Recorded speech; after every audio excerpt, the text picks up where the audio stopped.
तो चलिए अब हम लोग डेटा स्ट्रक्चर का जो लास्ट पार्ट है, ठीक? तो जल्दी से क्विक रिवीजन करते हैं। तो डेटा स्ट्रक्चर में हम लोगों ने स्टार्ट किया था वेक्टर से। वेक्टर में हम लोगों ने पढ़ा था बाय यूजिंग वेक्टर हम लोग सिमिलर टाइप के डेटा स्टोर कर सकते हैं। इसके बाद हमने कहा कि सर अगर हमारे पास डिफरेंट टाइप की वैल्यूज़ हैं तो हम लोग कैसे स्टोर करेंगे? तो उसका आंसर हमने कहा था sir that we can do with the help of a list. फिर लिस्ट और वेक्टर की जो प्रॉब्लम थी that we can store only one dimensional data. फिर ये प्रॉब्लम आई कि सर अगर हमारे पास टू डायमेंशनल डेटा हो तो हम लोग कैसे स्टोर करेंगे? तो प्रॉब्लम को हमने सॉल्व कर लिया मैट्रिक्स को यूज़ करके। नाउ हम लोग स्टार्ट कर रहे हैं लास्ट डेटा स्ट्रक्चर जिसका नाम है डेटा फ्रेम। तो डेटा फ्रेम में अगर हम लोग ध्यान से देखें तो डेटा फ्रेम क्या कर देता है? डेटा फ्रेम भी हमारे डेटा को टेबुलर फॉर्म में ही स्टोर करता है, ठीक? फॉर एग्जांपल तो हम कह सकते हैं data displayed in A tabular format. तो जब भी हमें टेबुलर फॉर्मेट हम लोग जानते हैं इस तरीके का डेटा होता है, कुछ हमारी कॉलम्स होती हैं और कुछ हमारी रोज़ होती हैं। तो जब भी हमें रोज़ और कॉलम की फॉर्म में डेटा स्टोर करना है, बट यहाँ पे डिफरेंस क्या है? मल्टीपल कॉलम्स होंगी और हर कॉलम में डेटा आपका क्या होगा? डिफरेंट टाइप का होगा। तो जब भी हमें टेबुलर फॉर्म में डेटा चाहिए हम डेटा फ्रेम यूज़ कर लेंगे। तो can have different type of data, तो इसमें डिफरेंट टाइप का डेटा हो सकता है। फॉर एग्जांपल अगर हम देखें तो यहाँ पे अगर आप देखें ट्रेनिंग में स्ट्रिंग टाइप का डेटा है और पल्स और ड्यूरेशन में हमारा न्यूमेरिक टाइप का डेटा है। However each column should have a same type of data, that is true. Excel में भी हमने देखा है कि एक कॉलम में एक ही टाइप का डेटा आप स्टोर कर सकते हैं, ठीक? That is same as we people are doing in Excel. और फंक्शन हम लोग कौन सा यूज करेंगे डेटा फ्रेम बनाने के लिए? Data dot frame. क्लियर?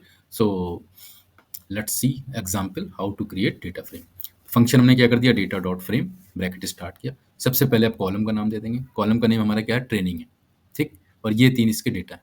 तो हमने सबसे पहले क्या लिख देंगे? डेटा फ्रेम में कॉलन का नाम लिख दीजिए इक्वल टू, क्योंकि एक कॉलम में सब सेम टाइप के डेटा होंगे तो हम क्या बना देंगे? वेक्टर बना दिया और वेक्टर में तीनों वैल्यूज आपने लिख दी, कॉमा लगा के। सेकंड कॉलम का नाम डाल दिया। सेकंड कॉलम का नाम आपका पल्स था। अगेन वेक्टर बनाया, तीनों वैल्यूज डाल दी, कॉमा लगाया। अगेन थर्ड कॉलम का नाम हमारा ड्यूरेशन था, ड्यूरेशन डाला और अगेन हमने तीनों वैल्यूज इसके अंदर स्टोर कर दी, ब्रैकेट क्लोज कर दिया। तो इस तरीके से डेटा फ्रेम हमारा बन के तैयार हो जाएगा। तो what are the things we need to include in data frame? सारे कॉलम्स का नाम हमें लिख देना है, हर कॉलम के बाद वेक्टर बना के वो सारी वैल्यूज ब्रैकेट में डाल देनी। अगर स्ट्रिंग टाइप की वैल्यूज हैं तो हम जानते हैं हमारी डबल इन्वर्टेड कॉमा में आएंगी, और अगर न्यूमेरिक टाइप की डेटा तो फिर आपको सिंगल डबल इन्वर्टेड कॉमा लगाने की जरूरत नहीं, हम डायरेक्ट वैल्यूज लिख देंगे, ठीक? प्रिंट कराने के लिए सिंपल हम क्या लिख देंगे? जिस भी वेरिएबल में आपने डेटा फ्रेम को स्टोर किया है उसका जैसे ही आप नाम लिख के आर में रन कराएंगे आपका आउटपुट आ जाएगा। तो इसको रन कराने के बाद आप देखेंगे कि we will get such type of output आ जाएगा। थ्योरी पार्ट के बाद जब हम प्रैक्टिकल सेशन में जाएंगे तो हम लोग देखेंगे कि इस टाइप का आउटपुट आपके सामने ऑटोमेटिकली प्रिंट हो जाएगा।